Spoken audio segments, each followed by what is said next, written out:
I saw the PlatChat power ranking, so we'll see. I would put it up there with some of the most fun Valorant I've ever played because it's absolutely jokes. Sliggy and Mini, just if these Chinese teams do as bad as you like predict, I just watch and see. Let's see what happens.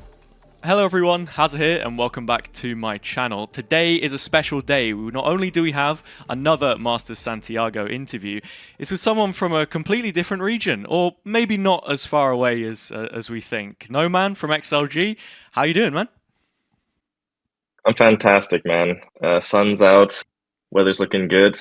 Far dry away from UK, so it's good. It's good. Tell me about it, bro. It's actually like 20 degrees out right now. I'm sweating Oh, like a really? pig. Yeah. Not what you're Okay, used to fair though. enough. Fair enough. Yeah.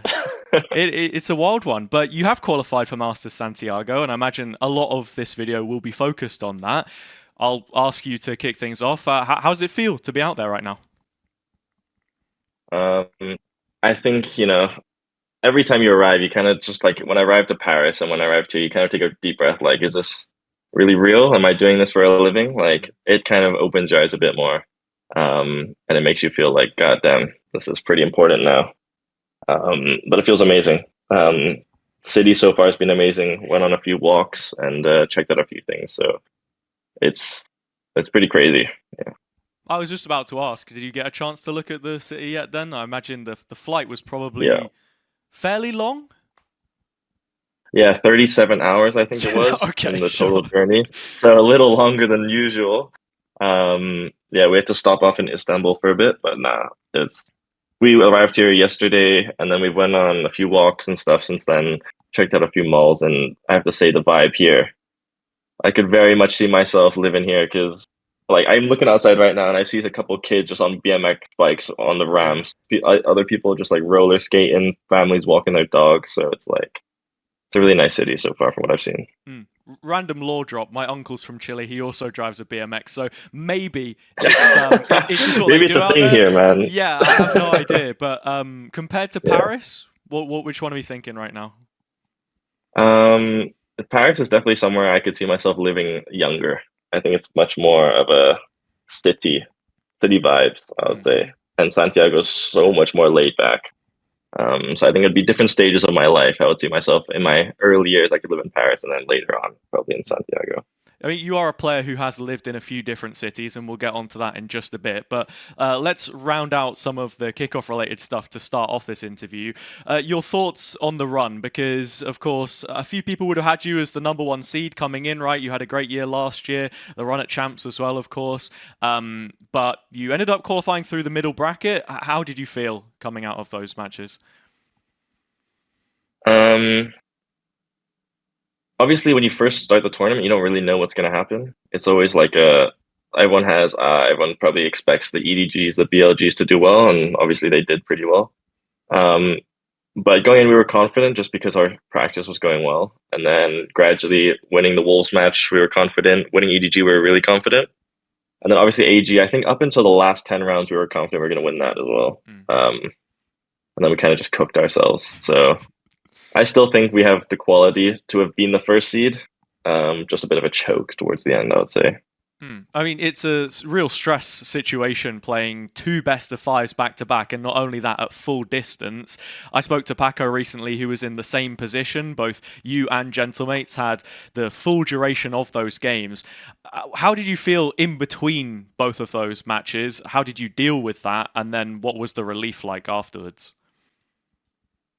Um, yeah, no. So AG match, obviously a roller coaster. You lose maps, you win maps, and then you just it's obviously everyone knows. Even if you're in a ranked game, you see 10-5. Not you're expecting to win. That's just fact. You're up numbers. You're not overconfident, but you expect you can close out 3 rounds with ultis and stuff like that. But I think that's the biggest drop we felt. Had we lost to AG, I don't know, 3-0, or had we lost even 3-2 and we just lost the third map outright, we wouldn't have been as much on a low probably after that game.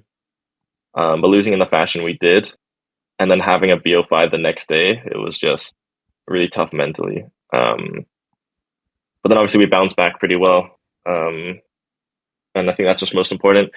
at the end of the day, it's a video game. So I just like personally just try to rationalize that as much as I could. Like Yeah. I'm getting paid to be here. I'm getting paid to have fun. So at least try and enjoy it a bit, even if you lose. Yeah. I mean, you've always been a guy that's enjoyed playing on those stages in front of big crowds. You have the CR7 walkout like celebration that you're doing. Talk me through that a little bit. I mean, I know you're a United fan, so that's a start. Yeah, yeah, yeah. Big United fan, big Cristiano fan. I think when you get those opportunities to perform, I guess, in front of that many people, like it is.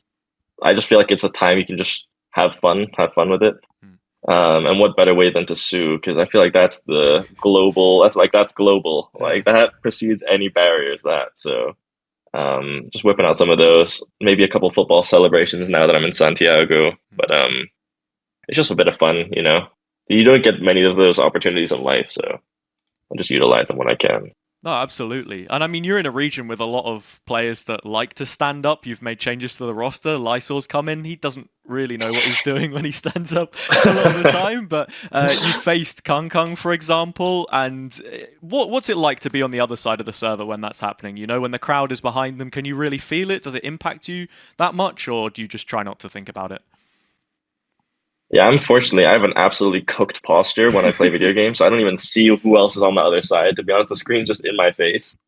Um, so for me, it's not too impactful. Every now and again, I'll see it, and I'll be like, "That app, like, who does he think he is?" And then I realize I do the absolute the same thing the next round. So there's obviously a mental capacity for both of it. But I think in the end, especially in the CN region, no one's malicious. Like there's no malicious intent. Hmm. It's much more to bring your team up rather to bring the other team down. So I don't really see it too negatively. It's much more of a fun thing to do, I'd say. For sure. And I think CN as a region is one which is quite misunderstood, which is why it's nice to have you here and be able to talk about some of this stuff. For example, the scheduling, I think with the road shows now, especially, that affects your routine quite a bit. It can feel quite daunting, I suppose, traveling all the time. I guess you're a little more used to it than others. How do you try and keep things consistent when all of that's happening? Yeah, no, it's extremely tough to be honest. And again, I always try and rationalize that we're playing video games, but at the end of the day, you're spending probably like 10 out of the 12 months of the year away from home, which is tough. It's always tough, whatever you're doing. So we're lucky we have a good group of friends I'm playing with. Like I have a good group of people I'm with. So it's obviously much easier to play when you're with people like that. But it's definitely a strain mentally. But what the one positive thing is it probably prepares us for internationals better than any other league Mm. because you're away from home, you're staying in hotels, but you're consistently, I guess, used to that routine. So I guess there's benefits for sure, but it's tough to like scheduling wise and mentally, it's probably the toughest. I mean, your answer leads perfectly into my follow-up question because the calendar is a lot more packed there in CN, right? You have your region is finishing before most of the others a lot of the time. It means that there are some pretty cramped super weeks. You get more prep time than heading into internationals because you finish earlier, but there's also the potential sacrifice of then having burnout by playing so many games domestically. Would you then say that that's an advantage or a disadvantage? Because I know that a few different people have had their say. From a player perspective, where do you clock in? It's a balanced game, and I think that's what the coaches try their best to do is balance. Um, Obviously, we're fortunate to have a coach who believes in having like mini breaks or time off, and like if we do have extremely rough weeks of games and stuff, it won't be over pressure on practice. Um, and it's a more like reliance on our abilities. So it's a mix, I would say. It depends who you ask. Some teams probably like it more. I personally just love to play matches, so I really enjoy the scheduling. But it's still tough mentally, probably the most. Mm. It depends who you ask. I think for me personally, I really enjoy playing a lot of games in a short time. Probably should have put the privacy on before I started listening to you. That's my fault. All She just good. asked like, "You want to check the mini bar?" I was like, "I'm okay." Yeah. You know, not Um, not getting on the so you, bevies nice and early today, are we? yeah, unfortunately not, No. bro. No spoons for me tonight, but oh well. No. No, I mean, that's one of the questions. We'll keep that one for later Okay. because Okay. no man, I've done my research. I Okay. know you've been in the UK, and that's the question that I want to Yeah. ask to you here. You've played all over Yeah. the world. You went from starting with challenges in Hong Kong to in the UK tier 3, tier 2 qualifiers, then Ascension in China, back to the UK again. Then you made your full tier 2 debut, and now you're in VCT CN. So what was that journey like? Just a general thoughts, really. How did you find a way to keep competing with all of that going on? Um, I would say just like any other sport, and I mostly look towards football, like Valorant as well. It's universal. There's really no like stylistically there's differences, but at the end of the day, you're still playing 5v5. It's still a FPS game, so there's no difference in region really. It's still a video game. Personally, I just play for fun, obviously, like everyone. No one competing in professional sports or esports is starting out to become a pro. You just start because you have fun. Mm. And then, oh, there's a tournament. You want to, like, you get some friends together. Do you want to start that? So that's how Hong Kong started in the Challengers League. And then moving to the UK, I was like, oh, I have some spare time. Let's see what the scene's about. Obviously, got hard stuck in tier three, but that's all right. Um, and again, you just start having fun with it. And I think that's what's always been my goal is to enjoy. And I think the enjoyment, and that's why Valorant is such a good game, is because any league you join is going to be fun. Yeah, I mean, you individually, you're from Hong Kong, but you went to study in the UK, and that's how the two have been brought together. I believe you Yeah, have someone in your family's Welsh, right? There's Welsh citizenship maybe in yeah, there as well. yeah. My mom's from Wales. My dad's from Hong Kong. So, but I would very much classify as myself more so towards Chinese because I just grew up in Hong Kong my whole life. Mhm. So, obviously, like I would every year I'd be going back to Wales to see family. But yeah, I'm definitely leaning definitely towards Chinese for sure. And that then led you to playing for Exeter for university, right? The grassroots of the UK scene you were talking about. And it's Yeah. quite funny when you look at your career history because you've got right underneath the champs placement. I don't know how they order these. NSE, National Student Esports. So just talk me through that a little bit and what importance that played in your career when you've, been through the main pyramid so much. I mean, NSE was probably I would put it up there with some of the most fun Valorant I've ever played because it's absolutely jokes and it feels so much more real, I would say, than like Valorant at the top. Maybe not to be pretentious or anything like that, but like when you're playing against like other unis and you can feel almost a sense of pride for that reason as well. Hmm. Um, but yeah, it's just jokes. You're just getting honestly, you're just getting with a bunch of mates and playing Valorant. Like that's what it should be about. And that's what it was when I played for Exeter. Obviously, I didn't play too many games. I was kind of just helping them out when I needed to. But um, yeah, that's pretty funny to see NSC and Champs in the same in In the the same same sentence, right? breath. Yeah, that's ridiculous. But it's good fun, Hmm. sure. Do you miss having local lands at all, or is the big stage really where you want to be most? Um, Honestly, I've never been to an Epic, or I've never been like to any UK LAN. I've been to one Red Bull in London, Mm. Red Bull Campus Clutch, I think it was called. Yeah. And that was just jokes. That was really fun.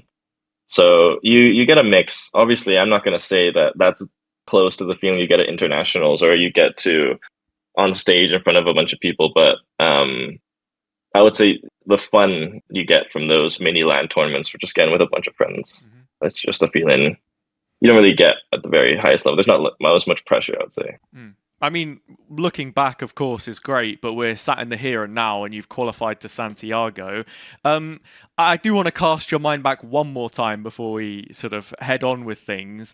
You were one round away, I don't know if you remember, in one of those qualifiers from beating Requiem, knocking them out, a team which ended up going top 3 in Challengers Northeast that year, Challengers North as it was, competing with Apex, really pushing on and making a name for themselves regionally, I think it's fair to say. Do you think maybe that if things had gone a little different and you'd found more success in Challengers EMEA, there's a world where you would have competed in this region rather than CN? Or do you feel like that pathway naturally built itself? You can never say never. At the end of the day, you never know. But I distinctly remember that map on Sunset. I'm pretty sure I was playing Yep. Gecko. You were I feel like IGLing, I think, at that point in time as well, I weren't was you? IGLing at that point, Yeah. yeah. So it was obviously a different type of feeling. You never know. I love that region in general. It's a different style of play, I guess, as well. Mm. So I don't know. I grew up in like I grew up in CN. I grew up playing APAC ranked servers. So for me, it feels like home playing in CN. But I would never rule it out playing in EMEA. It's a different ball game. I think strategically, it might be a level higher. Um, but yeah, I mean, I'll never say never. It could have happened. Who knows? If I hit a few more shots, you never know. Yeah. We'll just have to wait and find out, man. But I mean, like you said, you have played Yeah. several different roles across your career. We've seen it most recently in Clash EMEA, that lots of people in this meta feel like they have to lean more towards the double duelist. It's something that you've been playing in your team with the Waylay, of course. How hard is it really to just pick up something like that? And how has it been for you in a team environment where sometimes, you do get pushed out of your comfort zone and maybe you're not on the role that you've always been playing? Yeah, I'm fortunate enough that I basically started my career playing duelist back in Challengers, in Hong Kong when I first started playing. So I'm fortunate enough to understand the responsibility of having that entry duelist and understanding that you need to buy time, you don't need to go for kills, stuff like that. Just the nuances, I guess, of each individual that you learn by playing it. I'm fortunate to know a few things about that. So switching to the entry, the hard entry, it's not something that's dissimilar. Mm. Um, but yeah, obviously last year on this team, I was playing a lot more Sentinel. And that was, if anything, that was learning a new role rather than me playing as Flex and then coming to Duelist. So if anything, I'm coming back home to my lovely entry. And I think I've always been someone who liked to fill in ranked anyways. I was never the hard lock entry Reyna. I never felt like that was fun. So yeah, I'm fortunate. I just enjoy it. I think it's more fun to play more roles as well, I would say. Mm. Um, I know the feeling back in the day of just hard spamming Jet every official because that's just what was meta. So to be able to play different roles, I think it suits me more than just hard entry. Yeah. But from your story, it sounds like ranked has definitely been the foundation for a lot of your playstyle and maybe even, moving into duelist as well. How would you compare the ranked queues in Asia and versus, in Europe? Um, Which one's harder? there's some matches in Asia. I would say individually, these APAC players, these CN players, you're looking at these 13, 14-year-old kids, and you're just like, my gosh, bro, you're gonna be world class. You're walking to a server of 10 people, and about four of them are probably 13-year-old kids who are absolutely frying. You're just like, gosh, I'm gonna retire soon, that's for sure. Whereas you look at EMEA and you just think like these guys are just so much smarter than me. Like I'm playing in ranked, I'm learning new flash lineups that I've never seen. So I genuinely think it's stylistic. Sure. But I will say I do think in Asia they have, and I keep on coming back to this word fun. It just for me that's what it's all about. And I think in Asia you get that sense of we're here because we enjoy playing this game, whereas it doesn't always feel like that in EMEA sometimes. Looking forward then to you actually then starting to become part of the VCT CN ecosystem. That was with Rare Atom at first, in Ascension. For you, how did that opportunity first come up? Because we've already mentioned the history that you had with the region, being back home and then going out there again. For a lot of people from the outside in, they'd look, oh, guy's playing tier 3 in UK. How's he all of a sudden playing on this team? How did that happen for you? Okay, like there's probably 20% of players who make it because of raw talent. And I'd say 80% of players who make it because their friends are on a team, so they get a trial invite, or it's all about connections, I feel. I was fortunate enough that obviously I started my whole career in Asia and in Hong Kong. So that's where all my friends were, and that's where all my connections were. So when people see me and they see, he went to EMEA, he was stuck in tier 3, I was like, I absolutely know nobody. The only teams that were joining are people I met in ranked. So Yeah. it's like, fair enough, I was hard stuck tier 3. But obviously when I came back for a summer holiday, I think. Um, and I was still in university at the time. So I was just coming back for like a month, maybe 2 months. And then I just got a DM in all chat in Valorant, just like, do you want to come trial? I was like, I'm just on summer holiday, but you never know. So I did it. I obviously met a racer, and he was just straight off the bat. We just had good vibes, and we kind of hit it off. So that's why I joined the team from that. It was just Mm. friends of friends, and I think and anything you do, that's probably the most important is just meeting good people. Yeah. Oh, I mean that's crazy, right? From a ranked game to then being on the Ascension stage not too long after that. Then there was a bit of a gap. You lost to XLG and then joined them a year later. So, what happened? What happened there with that one? Yeah, I mean it's the classic age-old can't beat them, join them. Sure. Uh, and I think that's what happened. My manager moved over from Adam to XLG after we lost. So it was a very easy connect to get an opportunity there. It was kind of I just finished my university degree. I basically just handed my last bit of coursework. And then I got a message saying, we need you here in like 2 or 3 days. Can you make it? I was just like, all right, let's see what happens. So I took that gamble and it's been blissful since then. I'm really happy I did. So you finished your final exam and then the real test began. Now you're playing in Yeah. VCT in China, and Yeah. you ended up making the run to go to Paris. So I mean, how was it immediately just gelling with this group of players? There has been roster changes since then, but you said earlier that it feels like you found family here, people that you really get on with. Yeah, I'm very fortunate that I was able to join this team specifically. I had trials before with other VCT CN teams, but nothing really clicked like it clicked on this team. I knew Coconut when I first joined. He's from Hong Kong as well, so it was like a good to have a friend there. And then since then, I've just been really happy with everyone I've basically met on this team. And I was already fortunate. They already won stage one, so we basically had enough champs points already to qualify Yeah. for Paris. So I wasn't necessarily brought in to go win stage two. Um, so there's obviously less pressure for that too. So it was a good environment for a rookie to join, I would say.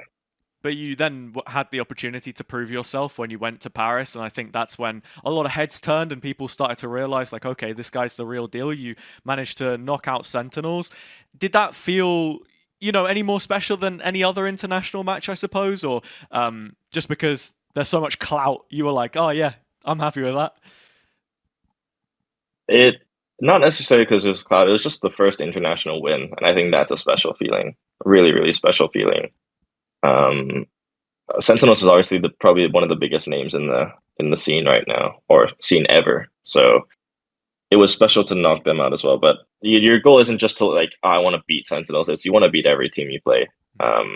And I was just the biggest pride was just winning any international match, which is what I guess we try and hope we replicate again for Santiago. Yeah, and you've still got that hunger, right? You're here now, and you have fully qualified yourself to Santiago, so you can't say that it was on someone else's hard work, right? That's why you're here. Yeah. So we're now at the quick fire round. Out of nowhere, random new segment. Felt like it made sense to drop one of these in here.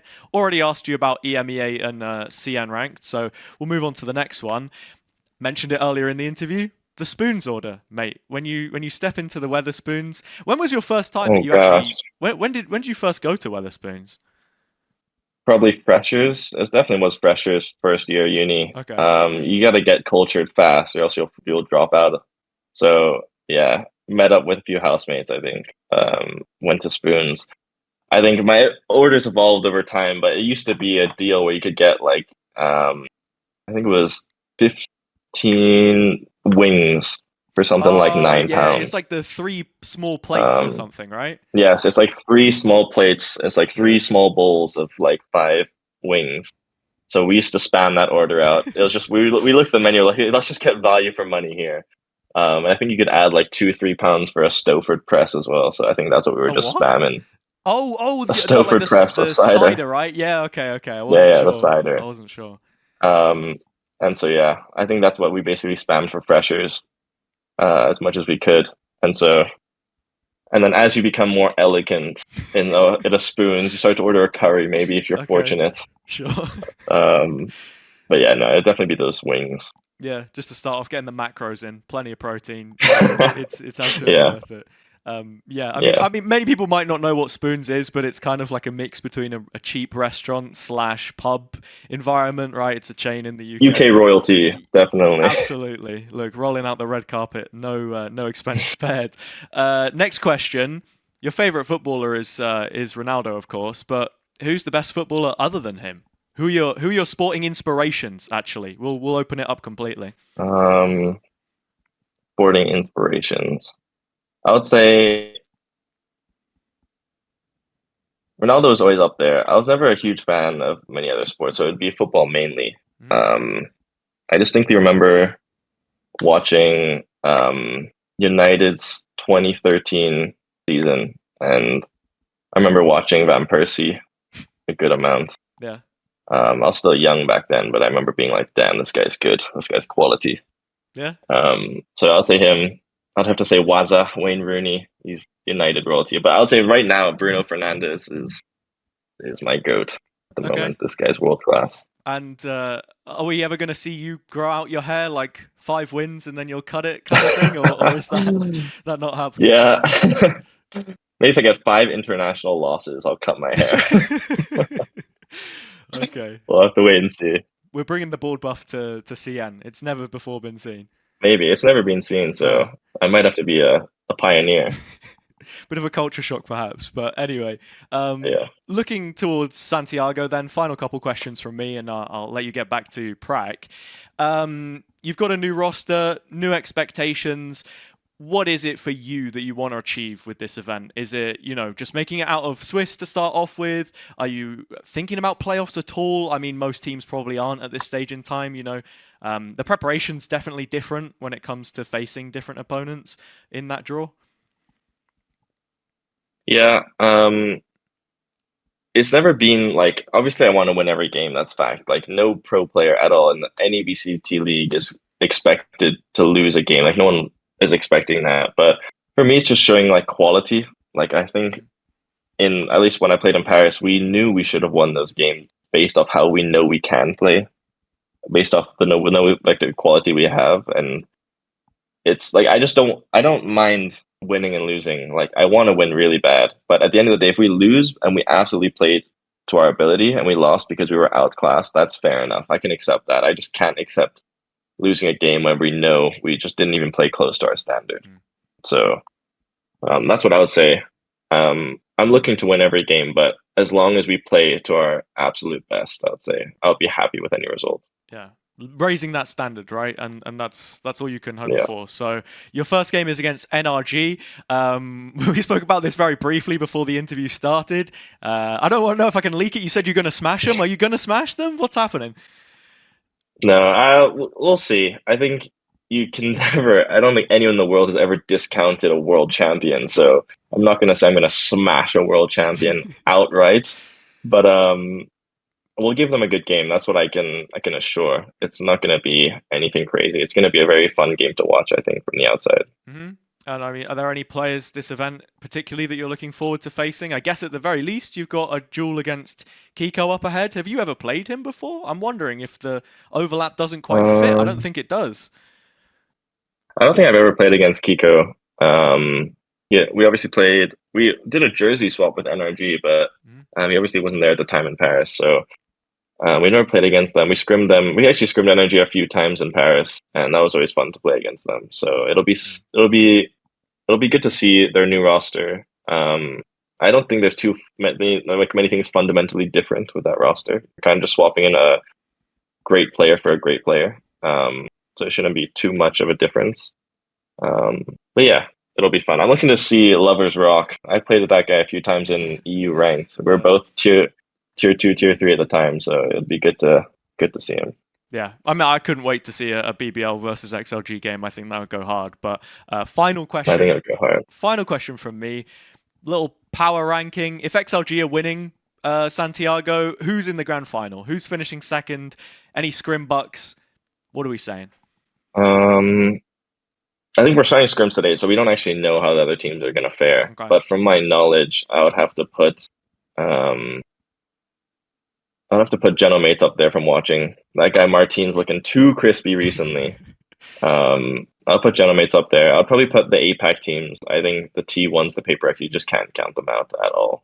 I think this is really going to be a fun Masters because there's absolutely it's bonkers. Like, you just can't expect, you can't quantify anything. It's just going to be fun. Yeah, I for one am very excited to be watching the games. Your games as well, of course. Anything you want to say to the fans before we close this one out? Fliggy and Mini, just if these Chinese teams do as bad as you like predict, then fair enough. I just watch and see. Let's see what happens. Okay. All right. You subbed to Sliggy or Mini? You gonna be in chat? You know, like Nah, I mostly. can't. I don't know what are they called? Slugs? I ain't Yeah. a slug, unfortunately. Okay. Um, but I pop in. I saw the PlatChat power ranking, so we'll see. All right. We'll see if we fall to their standard. A little bit of motivation. Perfect. And a great note Yeah. to close on. NoMan, thank you so much for joining me, mate, and best of luck in Santiago. Thank you so much.